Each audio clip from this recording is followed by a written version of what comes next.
Bom dia, meu irmão Claudimiro, minha irmã, tudo bem com vocês? Graças a Deus. Vocês já são membros aqui do Vitrine do Lago, já tem alguns anos, né?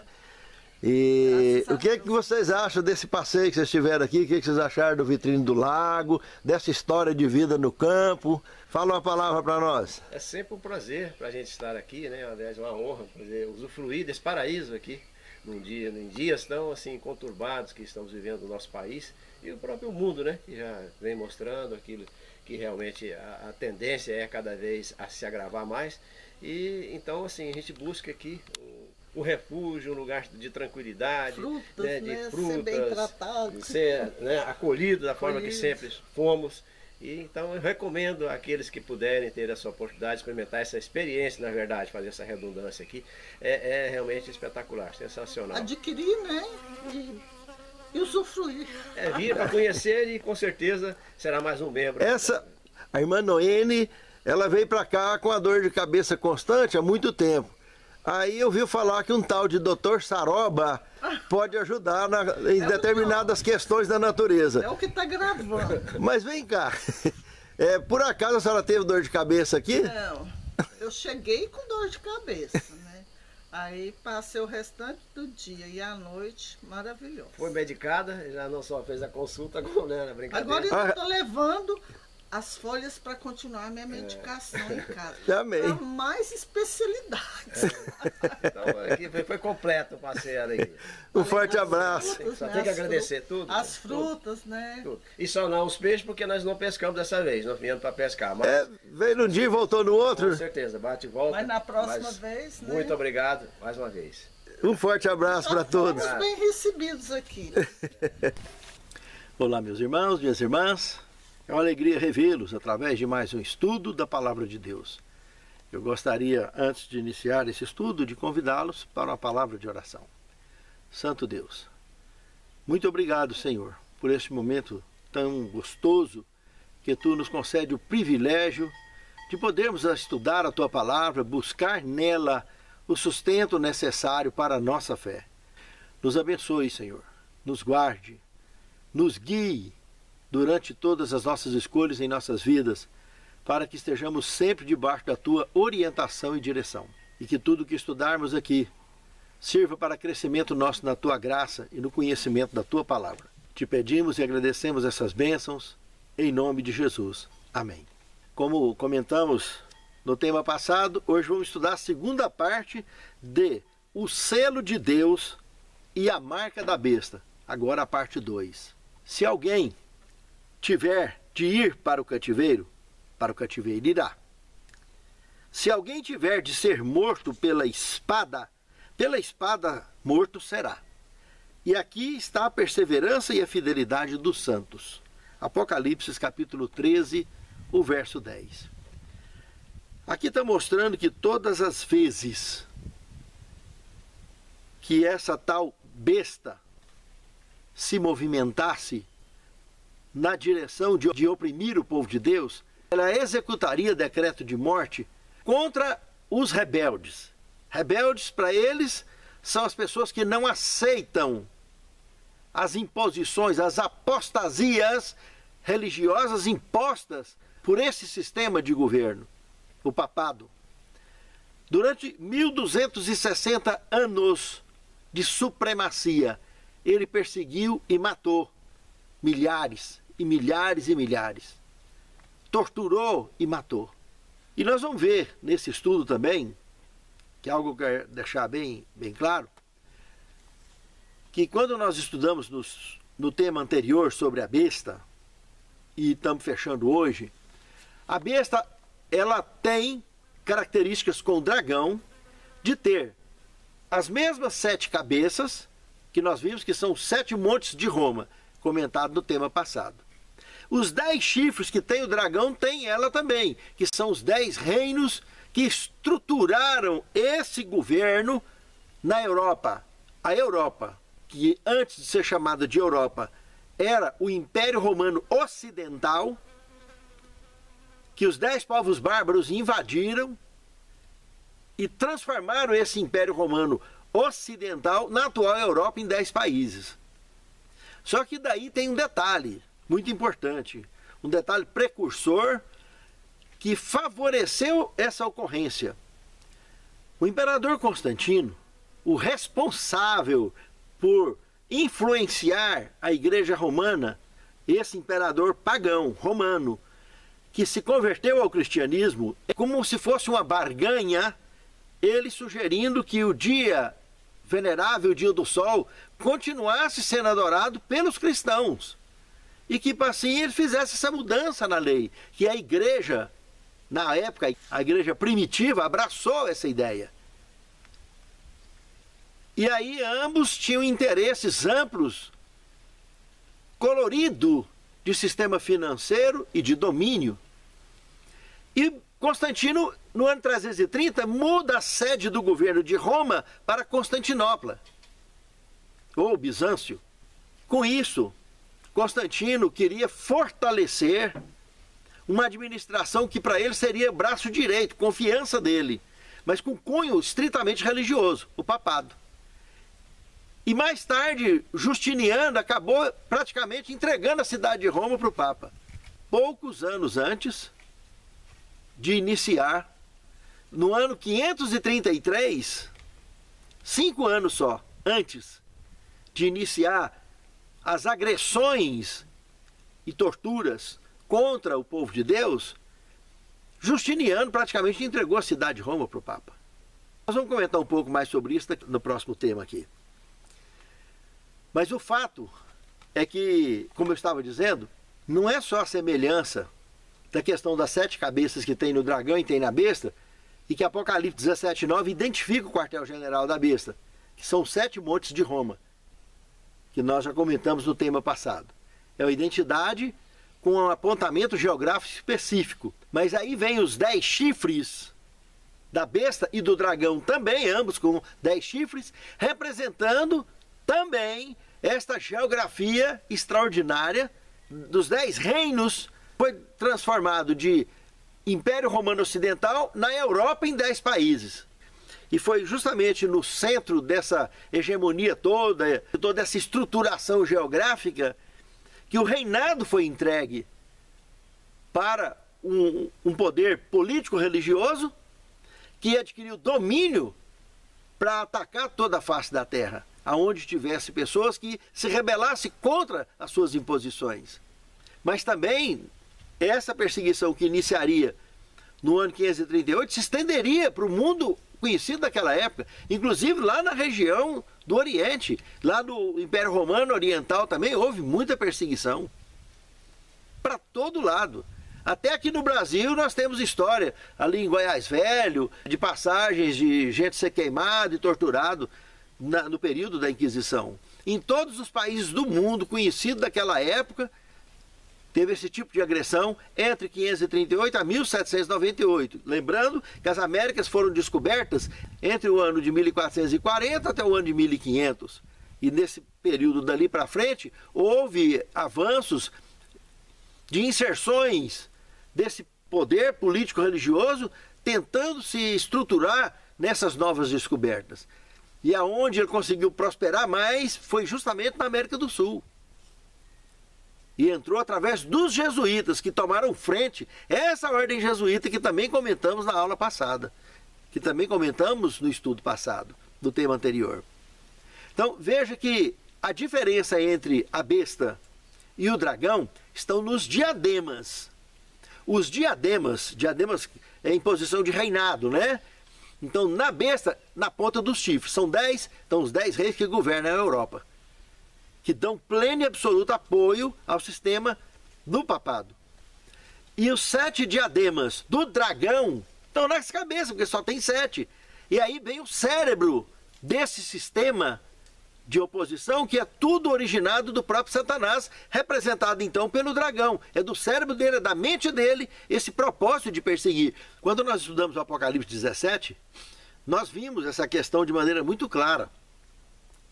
Quando ele comenta no capítulo 17, do verso 10 e o verso 11, ele está comentando, são também 7 reis, 5 já caíram, um ainda existe. E nós comentamos, Egito, Assíria, Babilônia, Medo-Persa e Grécia. Aí, 5 desses reinados, desses diademas da cabeça do dragão, 5 já tinha caído. Um ainda existe, Império Romano, Roma pagã.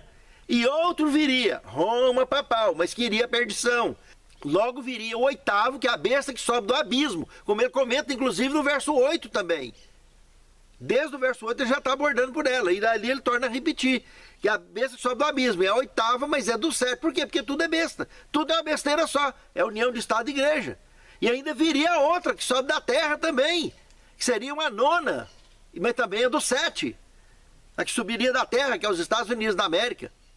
Mas essa do abismo, a irmã White não só trabalha comentando sobre o surgimento da ordem jesuíta com toda a sua maldade, mas comenta da besta do abismo durante 22 ou 23 páginas do grande conflito, abordando a questão da França, onde ela mostra o apontamento de Apocalipse 11, as 2 testemunhas, que essa nação juntou em praça pública durante 3 anos e meio as Bíblias e pôs fogo, declarou guerra contra Deus e contra a Bíblia.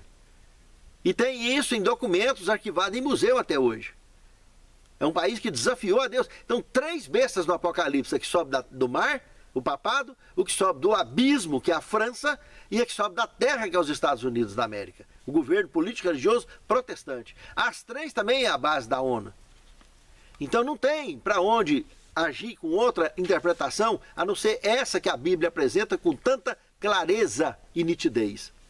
E o 666 é um número apenas, que diz lá em Apocalipse 3,18. É o número de um homem. Então é o nome do seu cargo, da sua função. É uma das mais antigas interpretações teológicas desse tema.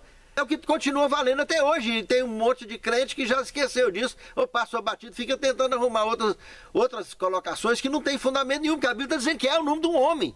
Uma pessoa quando trabalha, tem um cartão de ponto, ele não tem o número. Na escola, quando ele está matriculado, ele não tem o número. O professor faz a chamada ou pelo nome ou pelo número. Então, o número de um homem. Então, a função dele, vicário e vice-filho dele. Não foi esse um dos muitos nomes que ele se atribuiu? Pega o nome vicário e vice-filho dei, que é o organismo romano, e troca em miudinho, para ver quanto vai dar. 666. Pega Dux Cleri, também vai dar 666. Vários nomes atribuídos ao papado dá 666. Não é só vicário e vice-filho dei. Tem vários nomes que todos eles dão. E se você entrar no Escatologia 5, lá eu dou todos esses nomes. Na lição não dá tempo a gente trabalhar com tudo isso. Senão fica muito longa a lição. Mas Escatologia versão 5, nós trabalhamos com quadro, a aula que eu ministrei lá na minha garagem, da garagem da minha casa, e as pessoas se reuniram ali para poder assistir ao Escatologia versão 5. Vai lá e assista para você ver, que é muito interessante, aprofunda muito nessas questões.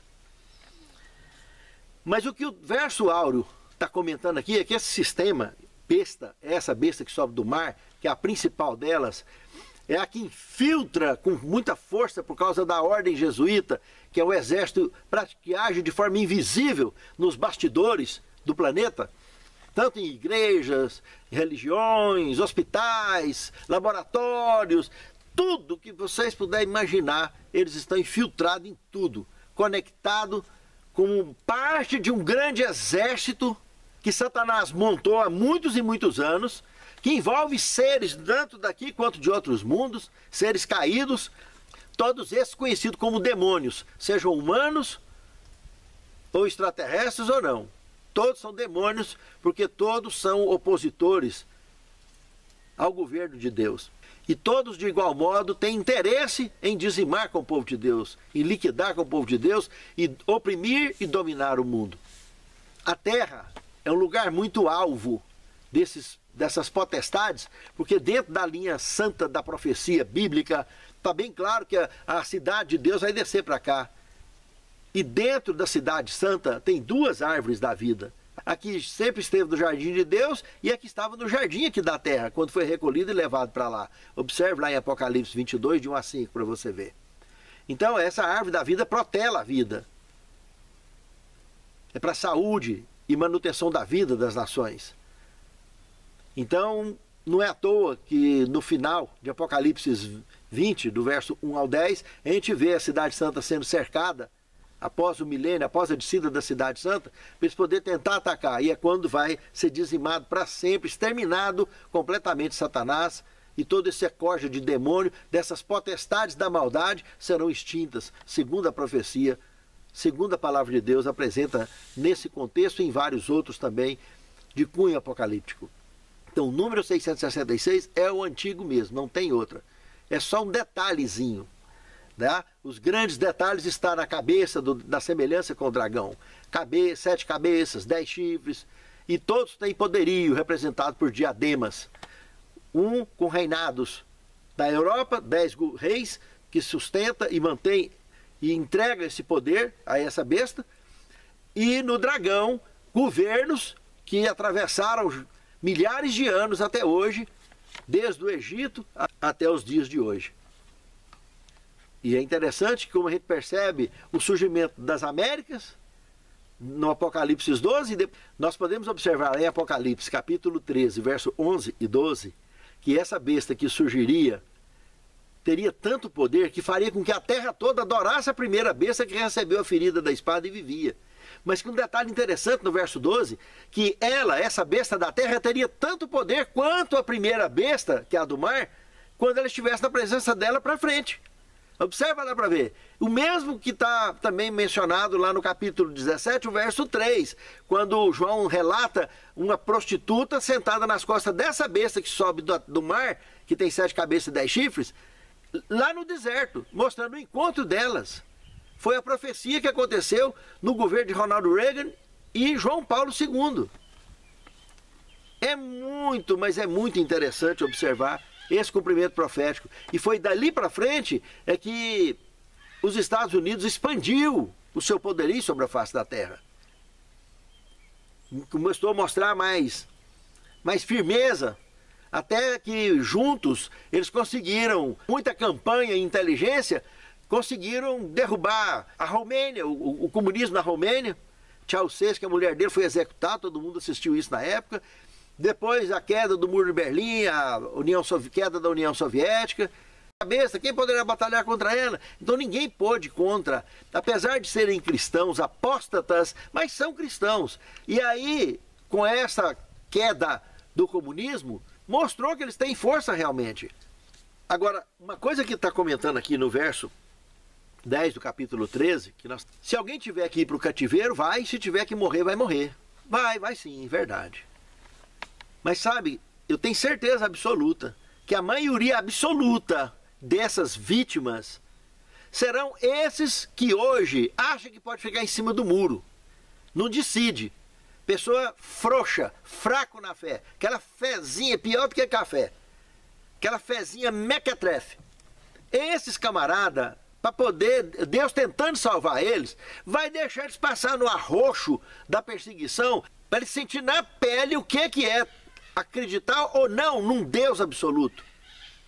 Porque desse jeito, no sufoco, no desespero, quem sabe ele não acorda. E com prazer, vai fazer como muitos mártires fizeram durante a Inquisição. Os carrascos vinham para pôr fogo atrás dele, não, põe na minha frente. E eles morriam cantando hinos de louvor. Porque eles, na última hora, muitos morreram de última hora assim, adquiriram fé recente, nova, e ressurgiu prestes a morrer. Quantos e quantos já se converteram desse jeito, irmãos? Esses que são fracos na fé hoje, porque não se converteram ainda. Porque se converter de verdade, ele assume o papel de raça eleita. Ele anda na frente dos fatos. Não significa que pessoas importantes e que têm muita fé não vão morrer também. Vai sim. Porque na morte, às vezes, de um apóstolo Paulo da vida, de um Pedro, de um João, quantos e quantos ele consegue arrebatar e levar junto com ele para o céu? Entende, irmãos? Convencendo essas pessoas a se firmarem na fé. Isso vai acontecer sim, mas a maioria é esses crentinhos mequetrefe, que não abraça a coisa com jeito, que não pega com jeito para fazer o que deve ser feito. Esses sim, esses, pode ter certeza que a fé deles vai ser exercitada no sufoco. Agora, os que têm fé firme desde hoje, está sabendo tudo o que está acontecendo, está olhando em volta. A Bíblia é seu GPS. É o GPS das suas ações, do seu pensamento e da sua vida. E por isso eles agem com firmeza, com objetivo. Está procurando agora, nesse momento, os refúgios. Por onde quer que existam refúgios no mundo, eles estão procurando, assim como esse que eu tenho aqui. No final eu vou mostrar para vocês aqui, vocês vão ver aqui. Eu estou aqui debaixo da sombra, gravando essa lição, dentro do lago aqui, ó. Estou sentado aqui dentro do barco, gravando essa lição. Dos mais gostosos, uma brisa gostosa, água limpa, transparente. Estamos na época que o lago está cheio, agora que ele está começando a baixar. A água está pertinho do rancho de apoio. Tem uma serva de pesca bem aqui pertinho. Na hora que quer comer um peixinho, alguma coisa, vem cá, pega rapidinho e vai lá para cima. É só fazer fresquinho, não vai nem na geladeira. Sabe, irmãos, esse é o tipo de vida que nós precisamos de estar urgentemente se preparando para, em breve, muito breve, poder viver. Viver dessa forma. A agenda do governo mundial, que corre por trás dos bastidores, muitas fontes que já vazaram, deixou claro que no ano de 2023 ao ano de 2030, eles pretendem executar toda a sua agenda que envolve o extermínio em massa da humanidade. Para isso, já teve a pandemia, agora tem as picadinhas que continuam fazendo esse trabalho. Agora há pouco mesmo, um amigo meu de infância, ele é 5 ou 6 anos mais velho do que eu só, mora já no interior e tudo, mora em fazenda, e ele foi num passeio com os amigos dele, e chegou lá, resolveu subir numa árvore lá, e acabou que passou mal de cima dessa árvore, e caiu no chão com AVC. A picadinha formou coágulo e deu esse AVC. Está sequelado e está no hospital, internado, fui lá visitar ele e tudo. E somos amigos de infância. Deus há de abençoar que ele vai se curar. Ele se chama Sebastião Gomes. Até peço vocês que orem em favor dele, para que ele se recupere como ele está se recuperando, mas que ele se restabeleça. E quem sabe eu consegui trazer ele aqui uma hora, e para ele ficar com a gente por aqui, eu vou estar apresentando ele para vocês. Mas sabe, irmãos, essa agenda de extermínio da humanidade é para ter pouca gente para eles poderem tratar, cuidar. Vai cuidar da humanidade com auxílios emergenciais. Vai tomar tudo, confiscar tudo. O que aconteceu aqui na Venezuela, isso vai alastrar para o mundo inteiro, como já está alastrando. E governos infiltrados, os donos do mundo que tem esse projeto horrível de extermínio da humanidade, a cereja do bolo deles vai ser o decreto dominical, que há muitos anos está sendo projetado para colocar. E isso será imposto, goela abaixo, no planeta inteiro, e segundo a profecia do capítulo 13, verso 11 e 12, vai partir dos Estados Unidos da América. Porque ele teria tanto poder quanto a primeira bênção, a sua presença, e faz que a todos, grandes e pequenos e grandes, livres e servos, lhes seja posto um sinal na sua testa ou na mão direita. Que nós estaremos aprofundando agora, daqui para frente. Pense nisso, amado irmão. Pense nisso, amado irmão. No segundo tema, nós temos a ferida mortal. O que Apocalipse 13, verso 3 comenta, irmãos? Vi uma de suas cabeças ferida com ferida mortal. Mas a sua ferida foi curada e toda a terra passou a se maravilhar após a besta. Esse contexto nos lembra muito uma questão histórica que também se encaixa com profecias do profeta Daniel, que também foi um profeta apocalíptico. A perseguição relatada no capítulo 12, versos 6 e 14, que fala em 1260 dias no verso 6, e no verso 14 fala em um tempo, 2 tempos e metade de um tempo. Essa linguagem de um tempo, 2 tempos e metade de um tempo é a mesma de Daniel 7:25, que encaixa com a mudança da lei de Deus, que eles fariam mudar os tempos e a lei de Deus. E os santos lhes seriam entregues nas mãos durante um tempo, 2 tempos e metade de um tempo. Nós comentamos já em tema passado. E aqui no capítulo 13, verso 5, fala de 42 meses, que a boca dada que o dragão deu para ela proferir blasfêmia, duraria 42 meses blasfemando. Se você pegar a média do calendário lunar com a média do calendário solar, a média dos dois, o ano dá 360 exato e os meses dá 30 dias. Pois bem, 1260 dias, nesse caso aplica-se Ezequiel 4:6, que um ano para cada dia, são 1260 anos.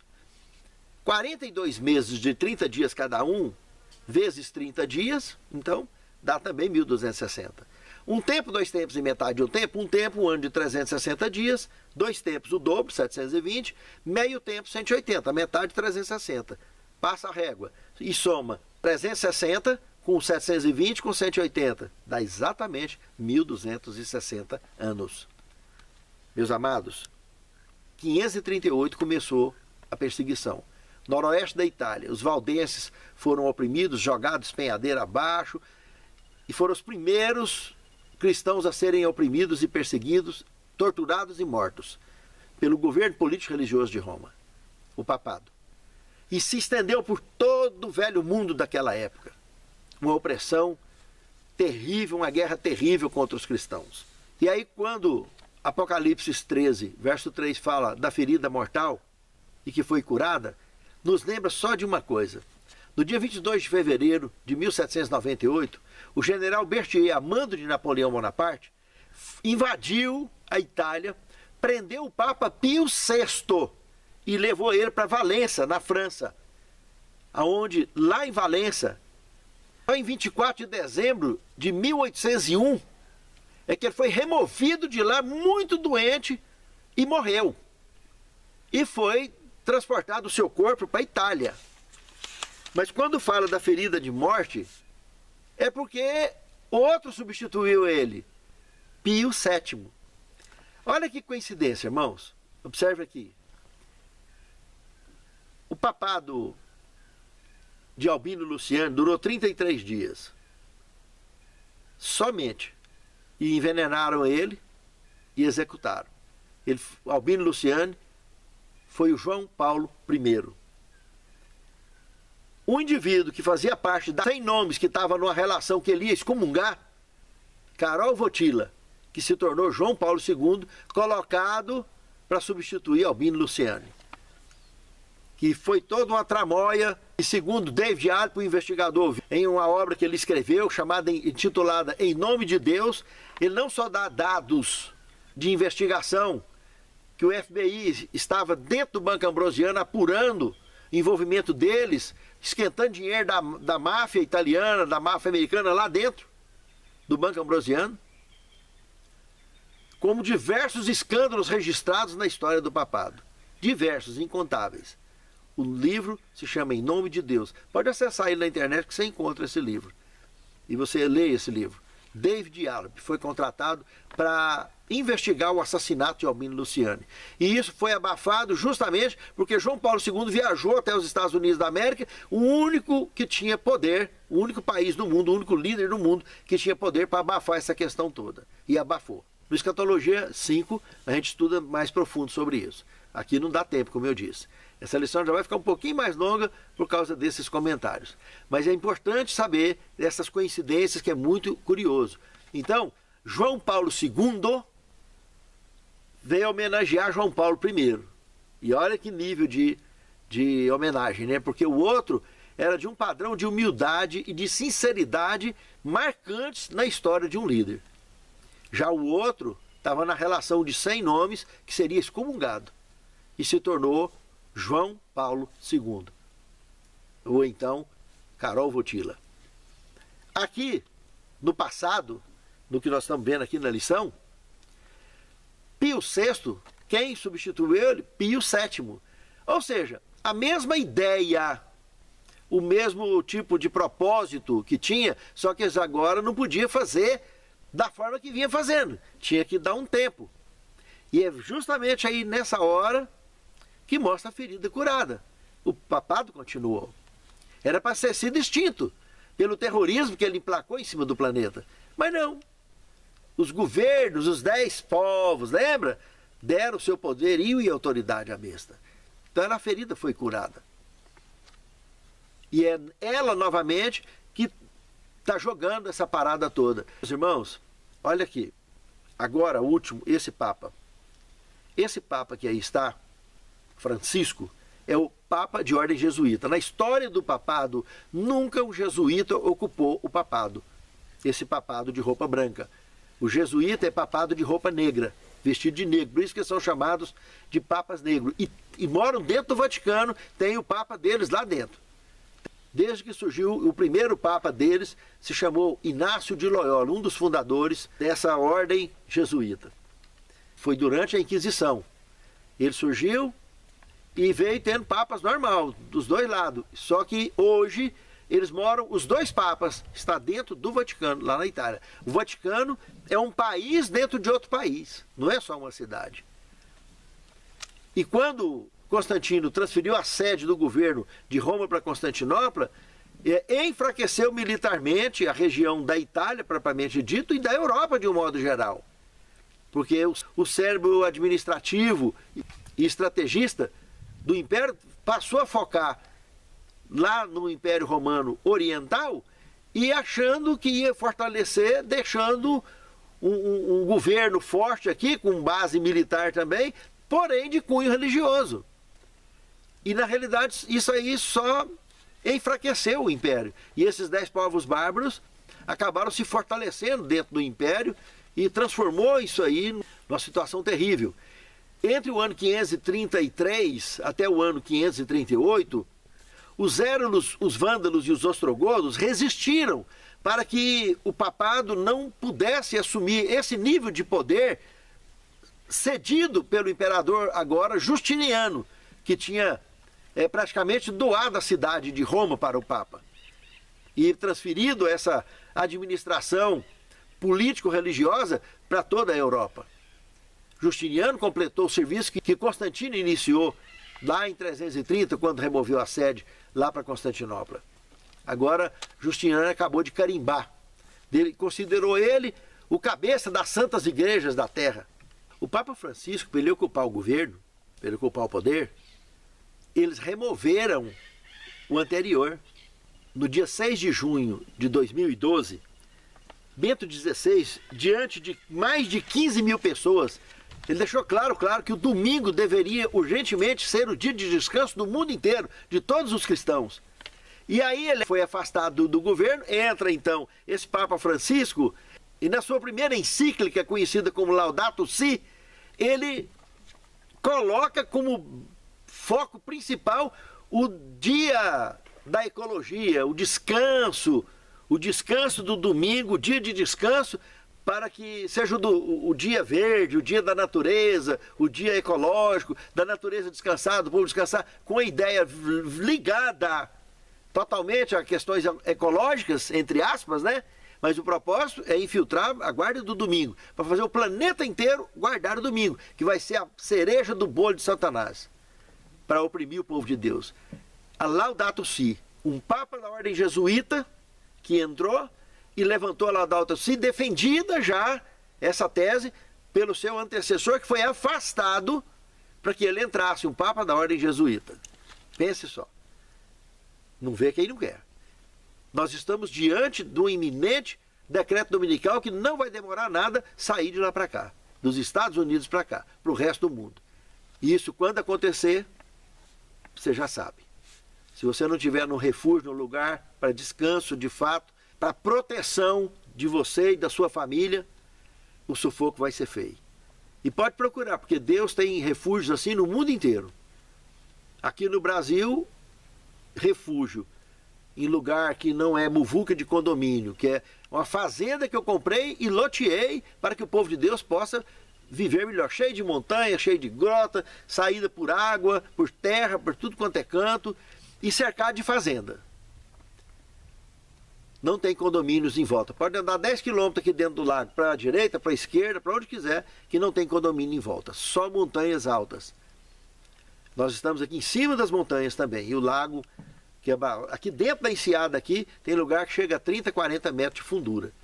É um cânion aí debaixo d'água. E tem lugares que a ponta das montanhas sai para fora, que a gente chama de ilhas, né? E tem rasuras em volta, estradas que são alagadas, que foram alagadas também, água limpa, transparente. No verão ela chega a ser uma água termal, quase o ano inteiro ela é termal. Agora que ela começa a esfriar um pouquinho mais. Frutas do cerrado de toda a natureza tem aqui, fauna e flora super protegidos.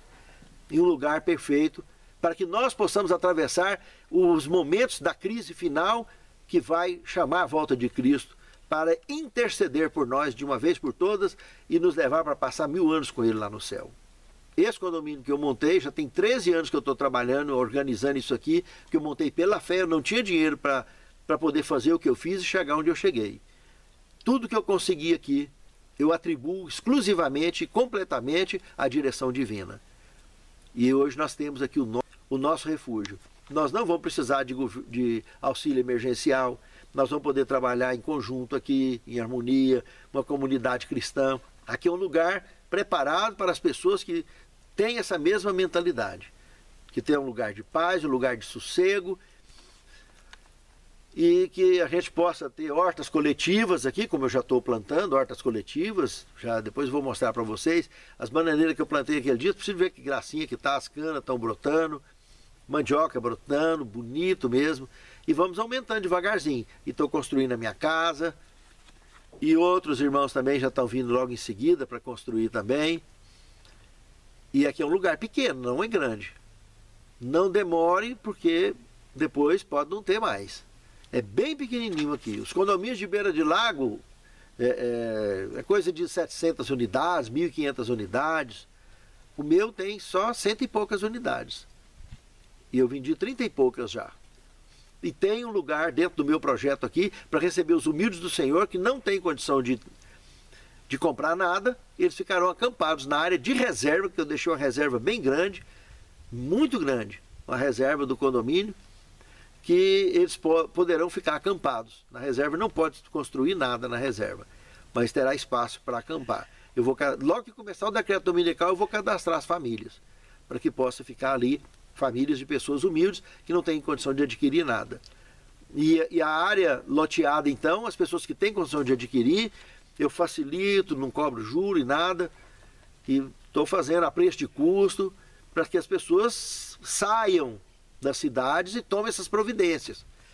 Para que amanhã, na hora que você precisar sair, você tem para onde ir. Nem que for para ficar de barraca na sua unidade. E lá dentro da sua unidade você põe quem você quiser. Mas que vai ser o sufoco, vai ser. Eu dou aula de Bíblia já tem mais de 40 anos. E só fiz isso aqui, deixei tudo que eu vinha fazendo para poder me dedicar minha vida nisso aqui, por fé e crença na palavra de Deus, na palavra do Deus vivo. E sei que pelo mundo todo, mesmo no Brasil, tem outros condomínios também. Só não conheço ainda pessoalmente. Mas você deve procurar. Onde você estiver, em qualquer parte do mundo, procure pessoas que estão fazendo esse tipo de trabalho, para se agregar a eles, porque a crise virá. Nós já enfrentamos uma pandemia enorme que o dragão mostrou os dentes. E se você observar como que está sendo os domínios desse paganismo, comunismo sobre a face da terra, não vê quem não quer o que tá por vir. Fica atento. Esse Papa Pio VI, a eleição que colocou ele no cargo foi em 24 de fevereiro de 1775. Em 22 de fevereiro foi a entronização dele, desse mesmo ano. Dia 22 de fevereiro de 1798 ele foi preso por Berthier e levado para a França. E no dia 24 de dezembro de 1801 ele foi removido de lá, já muito doente, de volta para a Itália, onde ele morreu e foi enterrado, e o Pio VII presenciou o velório, com honras romanas, Roma papal. Um funeral estritamente católico. Mas o Pio VII ocupou o lugar do Pio VI com ele vivo ainda, assim como foi o Papa Francisco com Bento XVI. Entende, irmãos? E como eu mostrei também o João Paulo I, que era o Albino Luciani, e Carol Wojtyla, João Paulo II. Entende, irmãos? São coincidências, são marcas que esses 3 pares de pontífices marcaram na história. Fiquem atentos, observem. Daniel no capítulo 7, verso 8, volta lá atrás ainda, comentando que daqueles 10 chifres do animal esquisitão que subiu, se referindo também à Europa, os 10 países da Europa, né, o Império Romano Ocidental sendo transformado em Europa, diz que estava lá olhando, quando caiu 3 dos 10, ficou 7. Esses três mostrando exatamente os Hérodos, os Vândalos e os Ostrogodos, que resistiram a esse domínio e foram dominados na época, para que o papado pudesse assumir a posição que assumiu. Até isso, esses detalhes pequenos, o profeta fez questão de mostrar dentro da história do papado, para mostrar que o sistema político-religioso de Roma, conhecido por besta, ele é real. E já desde cerca de 600 anos antes de Cristo, o profeta Daniel já vinha mostrando e dando detalhes históricos que aconteceram há pouco tempo à frente dele e até cerca de quase 1000 anos depois. E aqui temos hoje um fechamento desse conteúdo, que a ferida mortal realmente foi ressuscitada, né? O poder foi revivido. E está aí firme, ativo, agindo nos bastidores e agora com a ordem jesuíta, né? Um papa de cunho jesuíta. No terceiro tema, a apostasia. Se estudarmos 2 Tessalonicenses 2, 3 e 4, e do verso 9 ao verso 12, nós vamos ver que esse poder entraria na casa de Deus querendo parecer Deus. Irmãos, e ensinando a apostasia para o povo, envenenando o povo com a apostasia. E é o que é feito. Porque o trono papal fez nada mais, nada menos que isso. E não só fez e faz, como tem a história da Inquisição que está escrita com sangue na história da humanidade. É uma apostasia que se fortaleceu por apostasias e interesses políticos, religiosos e econômicos. Banco Ambrosiano é um banco do Vaticano, formou banco. E tem igreja evangélica dona de banco também. Da meretriz, né? Apostatada. Cristianismo apostatado. Todos implantando o sistema dominical, escolas dominicais, ensinando a apostasia, influenciada por Roma papal. E é o que nós já estudamos em Apocalipse 17. Então, lobos vestidos de ovelha, extorquindo as ovelhas, sugando as ovelhas. E Paulo advertiu muito isso. Em 2 Tessalonicenses 2,4, diz que ele se levanta contra tudo que é de Deus. E vocês já viram os comentários que esse Papa Francisco andou fazendo acerca da Bíblia, acerca de Cristo, acerca de Deus? Pois é, está aí, está na mídia. Não adianta, não é eu que estou falando. Quem assistiu, quem sabe, sabe. Quem viu, viu. Então, não vê quem não quer. Dentro do próprio sistema católico tem uma divisão muito grande de pessoas desfavoráveis ao governo dele, por causa da forma de conduta dele. No quarto tema, a estratégia final de Satanás. Apocalipse 17, 12 a 14, irmãos. Vocês lembram que quando Constantino promoveu a mudança da lei, foi uma estratégia, toda uma estratégia traçada. A igreja achando que ia ganhar muito terreno, de olho na riqueza do império, e o império de olho na riqueza da igreja, que nesse tempo já estava rica. Porque o propósito missionário que iniciou o apostolado, todo mundo vendia tudo, colocava nos pés da igreja para iniciar a pregação do evangelho. E isso, por fim, acabou se tornando um grande patrimônio. Patrimônio esse que mudou a mente daqueles ocupantes, dos líderes que vinham ocupando, já com 300 e poucos anos de existência do cristianismo real. E aí veio essa unificação de Estado e Igreja nos dias de Constantino, que a estratégia que acabou emplacando foi a de Constantino e não a da Igreja. Porque ele colocou goela abaixo o domingo da igreja, que é o dia do sol, o venerável dia do sol, que em inglês é Sunday, né? Até hoje, a mesma coisa, dia do sol. Ele emplacou e fortaleceu todo o planeta a fazer isso. As igrejas, quando estourou o protestantismo, veio a reforma protestante, as igrejas cristãs que surgiram, já surgiram contaminadas com essa apostasia de Roma, com plena influência. Por isso colocaram escolas dominicais, e não escola sabatina, como é no conteúdo bíblico. Mas foram anos e anos de lavagem cerebral no cristianismo para que isso pudesse acontecer. Então, o que adianta ficar falando o crente, falando do católico, que é porque usa mais escultura, isso, aquilo, sendo que a transgressão do sábado é generalizada. O domingo é de cunho próprio e exclusivo da besta. É o sinal da besta. Observe aqui um trecho interessante que eu achei aqui no o historiador Arthur Weigel afirmou: a igreja tornou o domingo um dia sagrado, em grande parte porque era a celebração semanal do sol, pois era uma política cristã clara para assumir pela tradição os festivais pagãos estimados pelo povo e conferir-lhes significado cristão. Essa estratégia de Constantino pegou naquela época e hoje, com o ecumenismo mundial, está do mesmo jeito. Essa união das igrejas que está aí, eles vão bater palma para Laudato Si, da guarda do domingo. Não vai demorar nada, isso vai ser emplacado. E aí? A hora que emplacar, agora eu vou tomar providência. E aí, se os refúgios estiver cheios? Aí você vai ser aquela vítima de Apocalipse 13, verso 10, os parentes da mulher de Ló, que foi deixando para a última hora, subindo em cima do muro.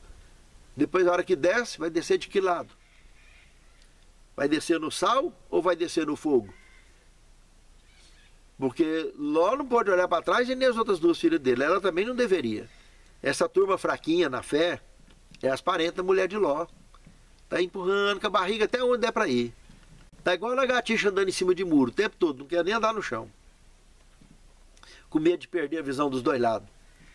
Quem sabe lá de cima do muro, ele acha o momento de pular para o lado certo. Mas não é por aí não, meus irmãos. Não é por aí não, meus irmãos. O justo viverá pela fé. E a fé é a gente crer naquilo que a gente não vê, irmãos. Isso é gravíssimo. Crer sem ver. Nós vimos a palavra de Deus, sentimos o contato do Espírito Santo e fazemos as nossas escolhas. E precisamos agir rápido, irmãos. A agenda deles é de 2023, é desse ano, até 2030, para fechar o contexto todo. Esses 7 anos não dá para nada, irmãos. Esses 7 anos é o tempo suficiente da gente preparar as coisas e ter a estrutura pronta. Se a gente não tiver estrutura pronta, não consegue romper também não. E é trabalhando junto é que a gente consegue fazer tudo e deixar tudo preparado. O condomínio aqui hoje, eu já estou com a encanação todinha aí. Compramos a máquina também, a retroescavadeira para colocar essa rede e dar manutenção nas estradas, porque é um lugar muito acidentado, muito íngreme, né? Então precisa do trabalho, precisa das roças, das rocinhas coletivas, das hortas coletivas. Temos o projeto também de criar o peixe no tanque rede, para fazer barganha da moeda que vai se tornar digital. Então a gente tem que ter mercadoria para trocar, tipo feudalismo. Entende? E outras formas que a gente pode agir também, para poder trabalhar independente da moeda. Mas precisamos de estar junto. Uma andorinha sozinha não faz verão, irmãos. Eu tenho algumas pessoas que já estão vindo, que tá abraçando essa questão, comprando as unidades, adquirindo, construindo, já estão se preparando. Os verdadeiros servos de Deus, raça eleita de qualquer canto do mundo, está focado nisso. Não vai vacilar. Procure ficar atento, irmãos. É muito sério isso. Porque a estratégia final de Satanás, através do ecumenismo, é jogar exatamente o decreto dominical para passar a régua no restante da crise. E vai ser o desfecho do conflito. Só que dessa vez, conforme estudamos em Apocalipse 17, Cristo é que vai vencer. Ele e os eleitos que estão com ele. Nós venceremos. Mas vai ter a crise. E vai ter decreto de morte. A marca da besta, quinto tema, das 3 mensagens angélicas, que aponta para esse período, é grave demais, irmãos. Avisando para ninguém se envolver com a besta e com o seu sinal. Nós vimos também em estudos anteriores da lição que o selo de Deus é o sábado e é colocado na testa, sinal de entendimento. Mão, sinal de compromisso. Nós não vamos ter o sinal de Deus na mão que não tem necessidade, porque nós temos entendimento de que o sábado é o dia de Deus e nós guardamos o dia que Deus colocou na criação, que ele próprio descansou. E escreveu com o dedo dele em tábua de pedra e entregou para Moisés as tábuas de pedra, mostrando o sábado ali. Sendo que ele podia ter simplesmente, como Moisés fez o Pentateuco inteiro, escreveu, que não foi nada em pedra, ele podia ter feito também os 10 mandamentos. Mas não, esse Deus é a única parte da Bíblia que ele escreveu com o dedo dele. E como que o ser humano, influenciado por Satanás, vai lá e muda aquilo que Deus fez. coloca uma marca da besta, é uma pura besteira mesmo, né? E coloca no mundo inteiro. E vai ser colocado na testa ou na mão direita. Então não vê quem não quer. Que vai ser o compromisso com o decreto dominical, que é a marca da besta, que é colocado na testa e na mão direita, que as mensagens angélicas estão avisando para não se envolver com isso. Porque seja você crente, seja católico, se você, na hora que estourar o decreto dominical, vacilar e ceder, transgredindo o sábado, você estará recebendo a perdição, a condenação para a morte eterna, sendo um portador da marca da besta na testa ou na mão direita. Vou mostrar para vocês um trecho no livro de Deuteronômio, no capítulo 6, do verso 6 ao verso 9, olha o que está escrito. Essas palavras que hoje te ordeno estarão no teu coração, e as ensinarás a teus filhos, e delas falarás, sentado em sua casa e andando pelo caminho, e ao deitar-se e ao levantar-se. E também as atarás por sinal na tua mão, e te serão por frontais entre os teus olhos. Ou seja, estará na sua testa também. Na mão, porque compromisso consciente daquilo que Deus tem ensinado. Olha o que está escrito também no capítulo 11, verso 18. Ponde, pois, essas minhas palavras no vosso coração e na vossa alma, e atá-las por sinal na vossa mão, e elas serão frontais entre os vossos olhos. Já lá no Antigo Testamento, no pleno Êxodo, as orientações que foram dadas ao povo de Deus através de Moisés, mostrando que as palavras de Deus também é impregnada na nossa testa, na nossa mão direita. Lá no Apocalipse, no capítulo 7, quando fala do selo de Deus, já não comenta mais da mão, porque é o momento final do desfecho do conflito. Nós não temos que ter o sinal de Deus na mão, sabe por quê, irmãos? Porque nós já temos na testa e nós estamos fazendo parte das 3 mensagens angélicas, nós somos os anjos que estamos apresentando para o mundo essas últimas advertências de Deus ao mundo. Então nós não negociamos a nossa fé, nós não negociamos as nossas decisões. O que nós alimentamos pela fé ensinamos, aprendemos e ensinamos. E assim nós vivemos. Então, temos consciência do sinal de Deus e é por isso que seremos selados pelos anjos diretamente na nossa testa. Agora, a besta vai selar na mão direita e na testa, porque as pessoas vão abrir mão da sua fé para ceder espaço para o sinal da besta, que é o domingo, para tentar poupar sua própria vida. E os que resistirem serão levados a cativeiro e a espada, como nós vimos aqui no início. Mas é evidente, vão morrer salvos e Jesus chegando, eles ressuscitam. Não vai dar tempo nem de desmanchar debaixo da terra direito. Fique atento, irmãos. É um assunto gravíssimo isso aqui. O 6º tema, o teste do sábado. Êxodo capítulo 20, verso de 8 a 11, fala bem claro. Lembra-te. Lembra-te do dia do sábado, para o santificar. 6 dias trabalharás e farás toda a tua obra. Mas o 7º dia é o sábado do Senhor teu Deus. Nele não farás nenhuma obra, nem tu, nem teu filho, nem teu servo, nem tua serva, nem o estrangeiro que estiver dentro das suas portas, nem o seu animal. Porque em 6 dias fez o Senhor os céus, a terra, o mar e as fontes das águas. E no 7º dia ele descansou, abençoou e santificou. Quer mais? Precisa de algo mais? E lá no livro de Isaías fala que no novo céu e na nova terra que eu hei de fazer, todo sábado virá toda a carne perante mim e me adorar. Vai continuar, irmãos, guardando. No novo céu e na nova terra que está à frente dos nossos dias.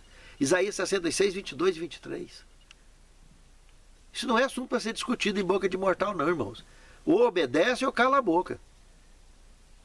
E esse trunfo tem sido combatido desde os dias de Constantino e agora vai ser emplacado, partindo dos Estados Unidos para o resto do mundo, o tal decreto dominical, que a Laudato Si de Francisco, do Papa Francisco, vai fazer seu sucesso temporário, que vai desabar com a espada do próprio Filho de Deus. E os fiéis que estão com eles, esses serão os vencedores. Essa crise agora, as potestades da maldade não vai subir em cima da carne seca, não. Vai deitar o chão. Porque esse planeta vai ser destruído na cara deles. O projeto do Bento XVI vai ser consagrado pela Laudato Si de Francisco. E em muito breve cairá sobre todos nós essa perseguição. E aí quem tiver nos refúgios, está tranquilo. Quem não tiver, Meu Pai. Só Jesus na causa. 7º tema. Abram os olhos. Fique atento. Abram os olhos. Fiquem atentos ao que diz o profeta Daniel. Olha o que a Pena Inspirada fala em Testemunhos para a Igreja, no volume 5, página 385. Quando o protestantismo estender os braços por sobre o abismo, a fim de dar as mãos ao poder romano e a outra ao espiritismo, quando, por influência dessa tríplice aliança, os Estados Unidos forem induzidos a repudiar todos os princípios de sua Constituição, que fizeram deles um governo protestante e republicano, e adotar medidas para a propagação dos erros e falsidades do papado, podemos saber que é chegado o tempo das ações sobrenaturais de Satanás e que o fim está próximo. Fiquem atentos, abram os olhos, lembre-se do que disse o profeta Daniel. Quando o assolador mostrar os dentes, os que estiver na Judéia, fuja para os montes, representando os lugares altos da face da terra, que quem está nos lugares altos consegue ver tudo que vem à sua volta. Consegue se prevenir, consegue se esconder, consegue se proteger melhor. Quem estiver no telhado, não desça. Não perca tempo com coisas banais. Coração apegado igual a mulher de Ló, com os bens que possuem. Quem estiver no campo não volta nem para buscar a capa, ó, de lá já vai direto para o refúgio, com a roupa do corpo. São conselhos para quem deixou para a última hora. Mas aqueles que abraçam a fé antecipadamente já estão se instalando. É uma loucura alguém olhar e falar: ah, mas o irmão está vendendo a casa, o outro está vendendo para vir. Pois é. As coisas de Deus é loucura para o mundo. E as coisas do mundo é loucura para Deus. Aí você decide. Santo Deus, nos encha de poder, Senhor. Nos encha de sabedoria. Nos encha da iluminação e inspiração do Teu Santo Espírito, para não só entendermos a Tua palavra, mas como obedecermos aos Seus conselhos e orientações para a sobrevivência real das nossas vidas e dos nossos lares, também representados nessa oração. Que naquele grande dia, Senhor, não venha faltar nenhum de nós, daqueles que nos cercam, dentre aqueles que marcharão para dentro dos portais da Cidade Santa.